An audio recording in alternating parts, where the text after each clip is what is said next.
You say, I decide I'm going to change this person's life. Wah, wah, wah, wah. Okay, I decide I'm going to make a miracle here. Wah, wah, wah. Okay, that's really what it's for, I think, as far as, why you might have chosen 8 as a degree, because it's like, whoa, you were crystal clear about what you want. And when it comes to manifestation, that's what you have to be crystal.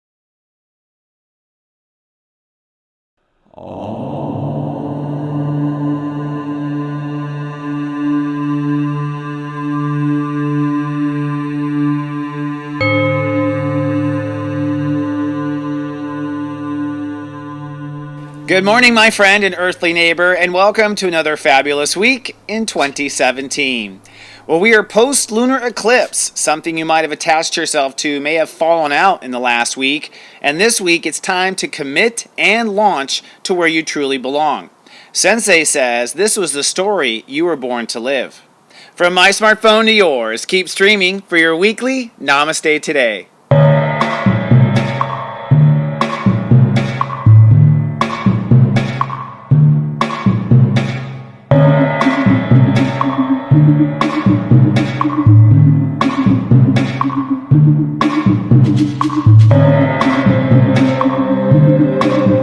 Welcome to Namaste Today, an enlightening way to begin your day. I'm Christopher Witecki, your humble host and spiritual life coach. So good to see you back, my friend. Namaste. Well, this week we are taking off. We are launching where we belong in the world. This is known as Aquarius, and it has been a turbulent ride. We had a lunar eclipse last Friday, and you might have felt an energetic shift. I sure did. It was the letting go of all of our old attachment to old karma. And this week, it's time to attach and commit to where you belong. At the end of the week, we'll begin the sign of Pisces, where spirituality will take over.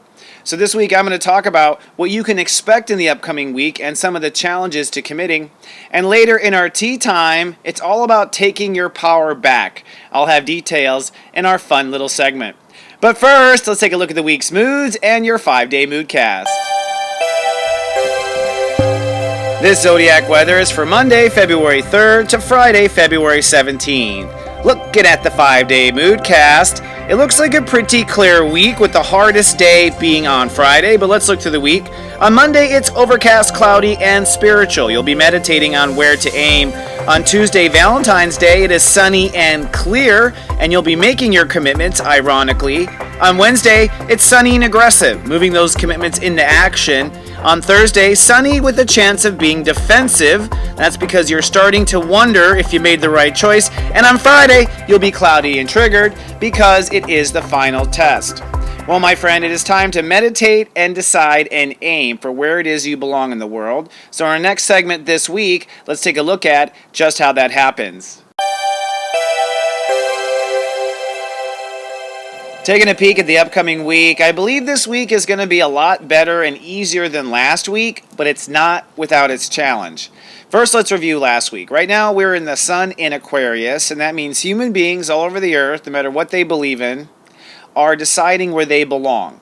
You may be measuring yourself up in the family or in society or where you belong as far as income status is concerned. But this is something we do every year as a species. We try to figure out where we belong, where we are, where we're going, and where we should be going. Now, having a lunar eclipse on Friday meant the universe did a lot of extra work this year to tear down the old. And I believe we were tearing down a huge energetic old. In other words, feeling like we belonged being the victim, or feeling like we belonged keeping quiet, or feeling like we didn't belong raising our voice. So I think a lot of us have been focusing on releasing a lot of karma, a lot of old past life residue, which comes down to childhood issues, the way you were raised, where you come from in the world, and how you were taught to think. And I believe really since last November, during the election time, Scorpio, when we were drawing lines, we have been separating from this old, painful self. And I think due to human awareness all being connected, I don't care if you're 96 years old or you're 14 years old, the entire species, I think, is dumping karma, which is, thank God, we needed to. But unfortunately, waiting for us after this karma is all the stuff for this life, which is what I've been calling the story you were born to live. I think human beings are turning towards what the real story is. So this eclipse on Friday in my opinion, was us flushing the toilet, going, you know what, I don't belong in that conscious anymore. Of course, to recognize where you don't belong often means you have to be, it's got to be in your face. So I think a lot of the protests and the politics and all of the issues going on in society are serving as, visual keys and clues for people at home to cut from what they don't want anymore. It just affirms that they don't want the same old crap. They don't want, and I think all of us are pretty much affirming we don't want the same old stuff. Well, I actually felt the energetic shift during the eclipse. I was feeling really happy right before the eclipse, which was a grand trine and fire, and I was really jazzed up, and I was grateful that I was jazzed up because honestly, the week before, all the days leading up to the eclipse were very dark. They were gloomy energetically. I kept finding myself full of fear with Black Lilith at 29 degrees, and I kept having to tell myself, nothing's wrong, we're going to be fine, let's clear this out. And during the eclipse, I felt joyful, and then right after the eclipse, let's say 2 or 3 hours later, I felt the old dying. I could just feel the old stuff dying. And Saturday felt pretty good. It was transition, and Sunday felt very sunny. Finally, the sun started to come out and feel much better. Now, where does this leave us? Hopefully we have dumped some of our old stuff. And even if you're on the wrong team or you're not aiming for the right place that's best for your heart, we all still had old stuff to kind of let go of. This week you're going to be calculating now with this dead emotional baggage off. It once was unattended emotional baggage, right? Don't leave your baggage unattended. Well, now that it's off, it really does change a lot of our trajectory. It changes your perspective.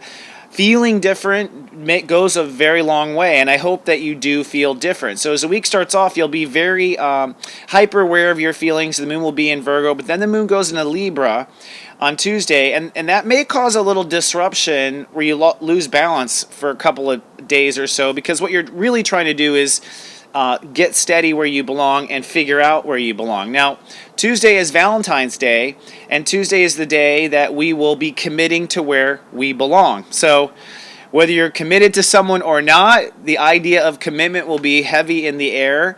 And this is, again, an important commitment, like I said, because now that we've cut away some of our older vibration, it's time to really get serious about where we're going. I think all of us can agree that the way the earth feels now is not good. It doesn't feel good. This isn't the earth that we want. This isn't where we want to end up. None of us want to end up in this sort of vibration. So it's kind of a serious decision. What's interesting on Tuesday as well is Black Lilith, which has been in Scorpio for 9 months. So we've been facing fears since May. And because it's in Scorpio, we've been facing deep secret fears, hidden fears, fears that were kept from us. I mean, really, I think as far as fear is concerned, Scorpio's got to be the darkest, if you go through a fear transit in Scorpio, because Scorpio gets to absolute zero, step zero. It can go to the deepest bottom of the pool, the absolute bottom. So we've been feeling a lot of that. Well, Black Lilith goes into Sagittarius. So at the moment, we're making our commitment, which is so interesting. So it's like as soon as we commit, or you commit to where you belong in the family, in the world, in your power or not, etc., immediately fears move from survival, which is what Scorpio is, basically survival, to beliefs. And that means that everyone is not going to be worried about having chosen the right side or not. At that point, you're going to be working through fears of having enough information, having the right information, disinformation. I would imagine that fake news and our worry over fake news will just skyrocket with Black Lilith in Sagittarius. And that begins for a 9-month transit. Okay, we're going to work out all of our fears all the way up to the galactic center starting on February 14th. So we make this commitment. And then after the week, you kind of have to hold the commitment. And whether or not you can hold the commitment kind of is the test as to whether or not you're ready or it's the right commitment. In fact, Friday is the biggest test. On Friday, you're going to be completely challenged. You're going to wonder if you made the right choice. This is all good, says Sensei. Okay, it's basically just you following through with this commitment to where you belong. And I believe it's a big deal. Wherever we're aiming right now is a big deal. I believe it's the story you were born to live. It's your fate and karma. I think most people have already made their choice. I don't think, as far as free will is concerned, this is about waking up to the choices you have already made in most cases, as much as it is actually, pointing out of negativity into positivity. And then we move into Pisces, which starts at the end of the week on Saturday, Sunday. Now we start to move into the spiritual side of releasing the old and the spiritual side of incarnating the new. So it's going to be a very spiritual Pisces, a lot of forgiving, a lot of letting go, a lot of healing, and a lot of hope. A lot of hope. And that's actually a big part of my next topic. So why not just steep yourself some tea? This is a good transition. And let's do our daily tea time.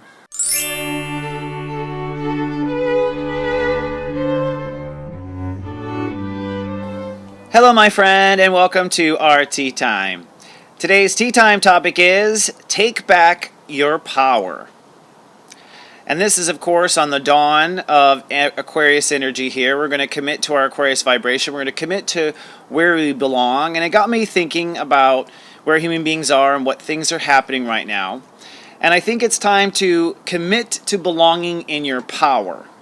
Now, you may go, how do you do that? Well, I think it has to do with those two schools of the two camps that I've seen really out there from the whole time as far as human race dividing. There's a camp of fear and there's a camp of hope. Those are really the two camps. I think mostly we're seeing the fear, a lot of the fear. And it's all right. Like I said, Black Lilith is in Scorpio. We've been working through our fears. But at the end of the day, we have to make a choice as to where we're going to come from. Where do you belong? Do you belong coming from fear, or do you belong coming from hope? Now, inside, there's a big difference too. If you come from fear, then you're subscribing to a divided reality. When you're in fear, you are divided from yourself. When you're in fear, you're divided from others. And you're likely divided from source, because fear does block us from our sense of source. So to be in fear is to choose to be divided on the inside, to be divided from everyone else, and to be divided from your sense of security on the spiritual level. To choose hope is actually choosing to be united. And really, honestly, any solution will be a solution of being united. In other words, a lot of people say to me, oh, the protesters are all out there, and it's so great that they're uniting. Yes, they're uniting against something else, though. Okay, like, we're still divided. And I believe there are dark powers that be on the planet that, through media, through all sorts of manipulation, try to keep us divided. It goes clear, even back to after World War II and the dividing up of the territories of the Middle East. It was all to keep divisions in place and people fighting.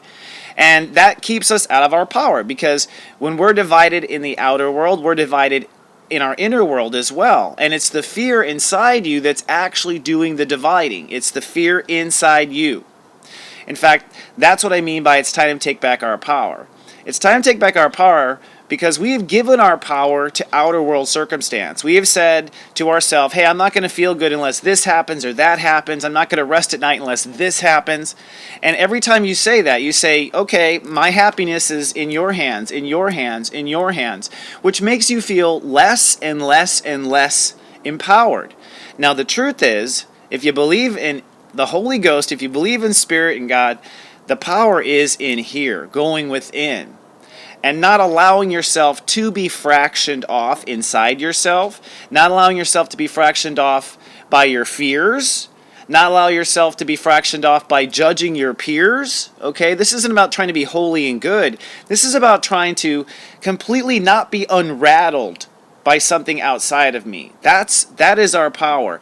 And honestly, I think this has been the dark plan from the beginning. I mean, if you want to get mystical and kooky, I believe we do come from Atlantis. I think Atlantis was a society of evolved women. From what I understand, in my psychic understanding and my study of it, the men took over, basically, and the men were running the government and the women were running the priesthood, and basically the men took over. Somewhere along the conversation, they decided to create work and sex slaves with snipped chromosomes or sleeping chromosomes or something, and I believe we are the descendants of this kind of slave race in many ways.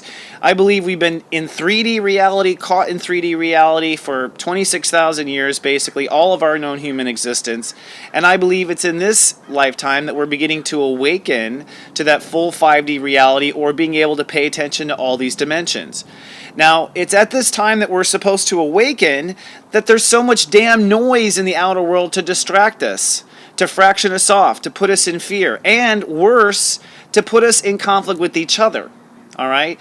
I do believe everyone is our brother and sister. And let me tell you, I don't know about your family, but my brothers and my stepsisters were pain in the asses. Okay? Like, it doesn't mean that they're easy or it's easy to get along, with someone just because we come from the same energy. But it's very possible because we all are from the same family, the same species, and I believe from the same creator, no matter what we believe. So, this week, you're making a choice about where you belong. Well, first of all, you don't belong divided, not divided in yourself. Getting into yourself, reuniting your chromosomes, awakening yourself, to me, that is the spiritual principle we want to aim for at this time. Because what's happening right now mostly is talk. It's mostly intellect. The outer world, it's not time right now, in my opinion, to be dividing ourselves whatsoever. In fact, if we don't know how to make both sides happy, I believe we should return to meditation and meditate on that. Because that's the truth. If you are a person who's against the pipeline, well, many people on earth are for the pipeline, which means that we have to find a way for everyone to get what they want, which means your happiness cannot be based on getting the results you want. And I think the first side to ascend wins. I really think the first side, to ascend wins because suddenly this competition, this duality begins to end because you have people who are looking truly for the whole. But that begins by being whole in yourself. So it's no longer time to be fractioned inside yourself. It's no longer time to live in fear. It is time to find what you believe and stand behind it and make a commitment to that. And I believe the two big camps on the earth, like I said, are going to be hope and fear. And hope is, to put it clearly, when you feel solid inside yourself and you feel connected to Source, you do feel that anything is possible and you do hold open the space and possibility for anything to be possible. So, interesting thing. I think it's time to observe. That's the one thing I want to put out there too before I let you go is, as far as our reaction to what's happening, again, I think we should try to rise above and not let ourselves get pulled into conflict where we're against each other and we're fighting against each other. All of the politics, I saw all the election duality of us, them, just keep going on. And I was really hoping that we could kind of step back now, watch Trump, watch everyone like a hawk. But I really think that if you have a bully or you have someone who's pushing energy on the earth and trying to disturb stuff on the playground or whatever, there's two ways you can respond. You can respond by freaking out to the bully, okay, and having some sort of response, or you can sit and observe the bully in silence and watch them. Now you know which one makes the bully more uncomfortable. When they don't affect you. That's what makes a bully uncomfortable, when they can't affect you. When you're solid and just fine, that's truly what makes the disruptor disrupted.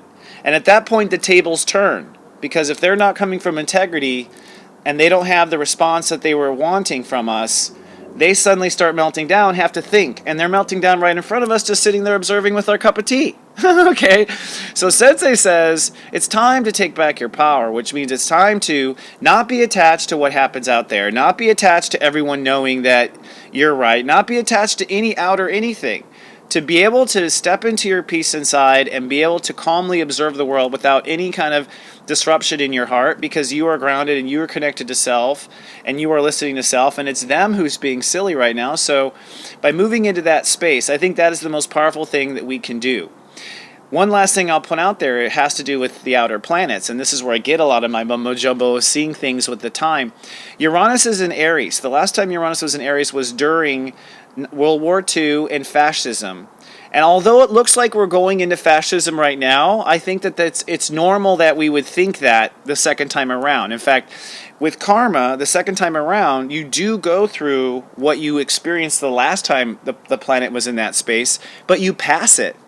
You take it to new heights. You take it to, new spiral staircase up.